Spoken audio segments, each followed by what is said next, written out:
자, 오늘부터 이제 교재는 이제 요 교재로 하겠습니다. 그래서 뭐 순서대로 이제 나간다라고 이제 생각하시면 되고, 그 다음에 문제가 많아서 모든 문제를 다 풀거나 하지는 않고 되도록 이제 우리 기출 문제 이런 거 위주로 같이 풀어보도록 하겠습니다.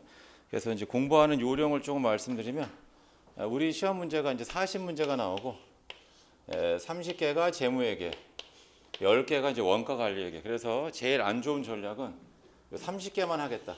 원가 관리 포기. 이런 문제 가장 위험한 전략이다. 왜냐하면은 요게 아주 어렵게 나오고 요게 쉽게 나올 수도 있어요. 이렇게. 그래서 반드시 이 원가 관리 회계도 꼭 공부를 해야 된다는 것을 제가 거듭 강조를 드립니다. 그래서 실패하는 주된 원인은 뭐냐?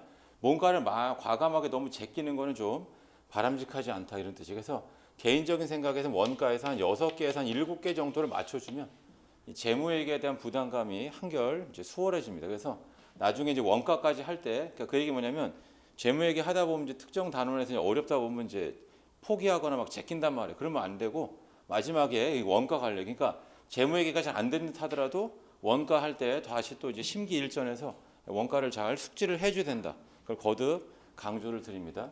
그 다음에 재무회계에서도 우리 이제 그 목차라고 해야 될까요?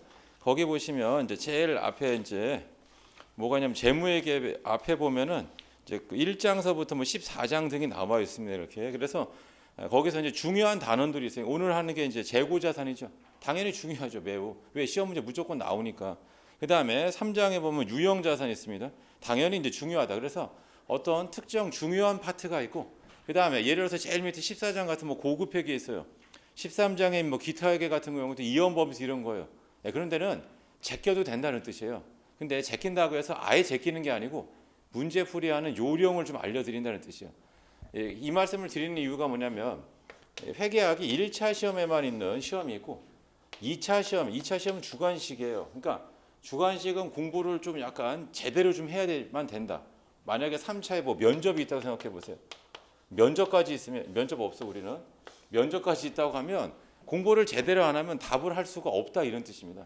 자, 그런데 우리는 1차밖에 없으니까 어느 정도 요령을 가지고 이제 문제를 좀 접근할 수가 있어요. 그래서 제가 나중에 어떤 특정 파트에서는 약간 뭐 공식화 좀 시켜가지고 좀 알려드리는 게 있어요. 그래서 결론은 뭐냐면 문제가 비슷하게 나오면 맞춰주면 되는 거고 아예 어렵게 나오면 거기는 맞출 수가 없다. 그래서 처음서부터 우리가 이제 40문제지만 여러분들은 이제 한 80%, 그 정도를 이제 만점이라고 생각하고, 그리고 여러분들이 준비를 해주시면 무난히 이제 여러분들이 원하는 점수, 이제 1차를 통과할 만한 충분한 점수를 다 맞출 수가 있다 이런 뜻입니다.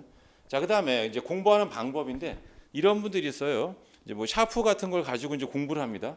그래서 책에나 이런 데다가 아무것도 안 해놔요. 그래서 제가 왜 아무것도 안 합니까? 심지어 이런 친구도 있었어요. 문제를 이제 푼 다음에 이제 연필을 푼 다음에 다 지우는 거예요. 왜 지워요? 했더니 나중에 자기 혼자 해보면 다시 풀기 위해서 지운다. 그래서 절대로 이제 그런 생각을 가지면 안 된다. 그거는 2차 공부할 때는 어느 정도 도움이 될지 모르겠지만 1차 같은 경우에는 문제가 거의 유사하게 나와요. 그러니까 숫자가 똑같진 않죠. 그러니까 숫자가 똑같은 건 문제 은행이고 운전면허 시험 이런 거고 우리 시험은 숫자는 다 달라요. 하지만 기본적인 포맷, 그래서 우리가 이제 이따가도 문제를 풀어보면 알겠지만 문제 포맷이 거의 똑같습니다. 그러니까 여러분들은 1차 공부에서 제일 효율적인 거 뭐냐면 저랑 같이 이제 문제를 풀면은 문제 어떤 힌트 같은 게 있어요. 여러분 여기 중요해요. 그래서 제가 형광펜 칠하세요, 뭐 별표 하세요, 뭐 밑줄 치세요. 그럼 칠한 말이에요. 이걸 체크를 해놓으라 이런 뜻이. 그리고 답도 다 체크하시고 심지어는 이제 말로 하는 문제라면 틀린 부분이 있어요. 거기를 뭐 V 표시를 하든 뭐 밑줄을 짚고 여러분들이 올바른 문장을 바꿔놓든 그걸 해놓으라 그런 뜻입니다. 대신에 이거를 여러 번 반복해야 된다. 이 여러 번 반복하는 걸 우리가 뭐라 하는 이거를 제가 이제 맨날 강조하는 회독수라고 하죠. 그래서 가장 최적의 상태는 어떤 상태냐? 우리가 어떤 기출 문제를 봤는데 선생님 저 이거 문제 풀이하는 방법을 다 아는데 심지어는 저 답도 아는데요. 그럼 그게 가장 올바른 상태입니다. 그리고 제일 안 좋은 사람이 늘 그냥 새롭게 문제가 느껴지는 사람은 거의 망한다. 그 얘기 뭐냐면 제가 정독으로 1회독하고 시험장 가겠습니다. 그럼 100% 실패해요. 그래서 차라리 그냥 가벼운 마음으로 5번 본 사람보다 점수는 더 나오지 않는다 이런 뜻입니다. 마치 뭐하고 똑같냐면 뭐 우리가 뭐 격투기 같은 게 있어요. 뭐 샌드백 두들기고 이렇게 훈련하는데 그거보다 더 중요한 거 뭐냐면 실전 경험이에요. 그러니까 본인이 링에 올라가서 뭐 관중도 있고 막 하고 그런 게 돼야지만 여러분들이 이제 적응이 하는 거. 그게 이제 사실 뭐냐면 경기수, 이게 바로 경험이 되는 거죠. 그래서 실제로 여러분들이 이 회독수라는 게 시험에 있어서는 이제 대단히 중요하다. 그래서 결론은 뭐냐면 제가 수업 시간에 푸는 문제만 보시면 돼요. 이 시험에 나오는 거, 여기에 관련된 거를 제가 다 소개를 시켜드리고 하니까 저랑 같이 푸는 문제만 풀면 되고, 대신에 답도 다 체크하고, 이걸 어떻게 한다? 여러 번 회독할 거. 그거를 거듭 강조한다. 따라서 저는 진도를 이제 증부도 나가죠, 매 시간. 그러니까 예를 들어서 오늘은 뭐 재고자산 나간다. 그다음 뭐 내일은 뭐 유형산 나간다. 여러분들은 뭐예요? 항상 복습을 누적으로 해야 돼요. 그러니까 진도가 계속 나가지만 나중에 가서는 뭐 사채를 할 거 아니에요. 그래도 유형자산이나 재고자산 문제를 풀 줄 알아야 돼요. 그 얘기가 뭐냐면 요새 뭐 스마트폰 같은 거 잘 돼 있잖아요. 어떤 문제, 그러니까 예를 들어서 어떤 특정 문제가 상당히 좀 좋고 뭐 함정이 있다. 뭐 그럼 여러분 색칠 다 해놓고 그다음 뭐예요? 사진을 찍어두라고요. 그리고 밥 먹거나 자기 전이나 아니면 뭐 다른 과목 공부하다가 쉬는 시간에도 나와가지고 틈틈이 뭐 스마트폰 사진을 보라고요. 그럼 그 문제 사진에 보면은 전부 다 이제 본인이 어떻게 푼다는 걸 체크해놨잖아요. 그래서 제일 좋은 거 아까 말씀드린 것처럼 보자마자 풀이 방법이 떠오르면 그러면 시험 합격. 그래서 나중에 이제 우리가 요 다음 과정이 모의고사잖아요. 그 모의고사 볼 때도 제가 항상 얘기하는 게 그거예요. 40문제가 이렇게 쭉 있으면 바로 막 푸는 게 아니고 처음에 문제를 쭉 스캔합니다. 한 2, 30초 동안.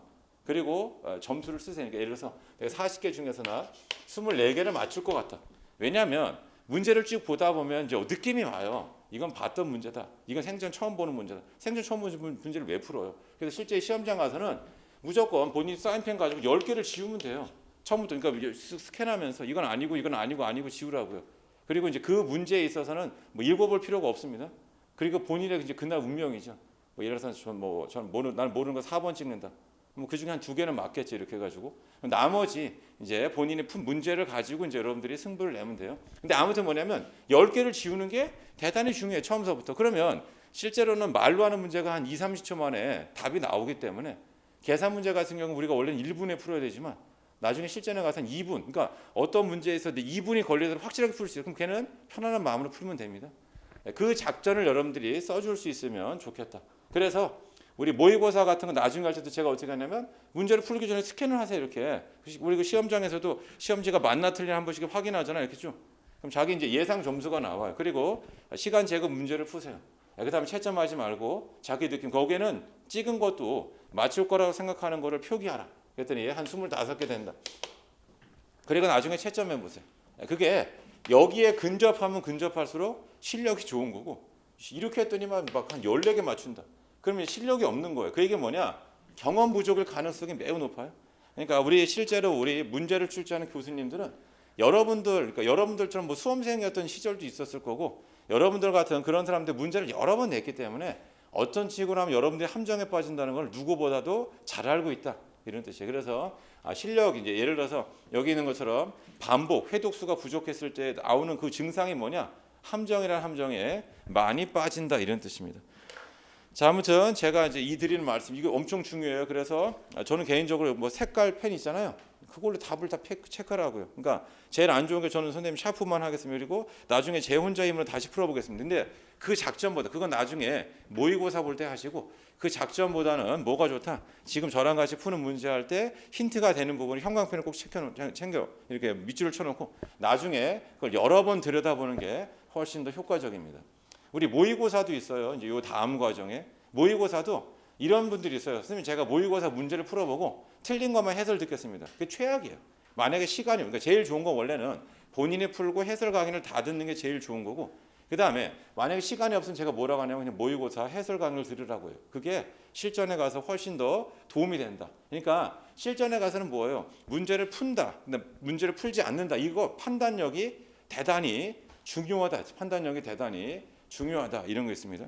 그래서 이제 뭐 예전에 그 영화 있어요. JSA인가 그 이병헌 뭐 송강호 나오는 거 이렇게 해가지고 그때도 이병헌이 뭐 하는 거예요? 자기 총 엄청나게 빨리 뽑는다고. 근데 이제 송강호가 얘기해요. 실전에서 총을 빨리 뽑는 게 중요한 게 아니에요. 왜냐면 실전은 엄청나게 이제 벌벌 어디 뭐 총소리 나고 하면 아무도 움직일 수가 없는 상황이죠. 그러니까 실전 경험이 없으니까 그러니까 뭐냐면 거기 뭐 북한은 한 10년 이상씩 뭐 군생활하고 뭐 송강호는 그때 영화에 보면 용병으로 뭐 외국에도 막 가서 실제로 뭐 사람도 죽여보고 이런 사람과 그냥 우리 말로만 듣는 거하고 이제 다른 거죠. 그래서 지금 말씀드린 이거를 이제 강조 드리면서 이제 수업을 시작하겠습니다.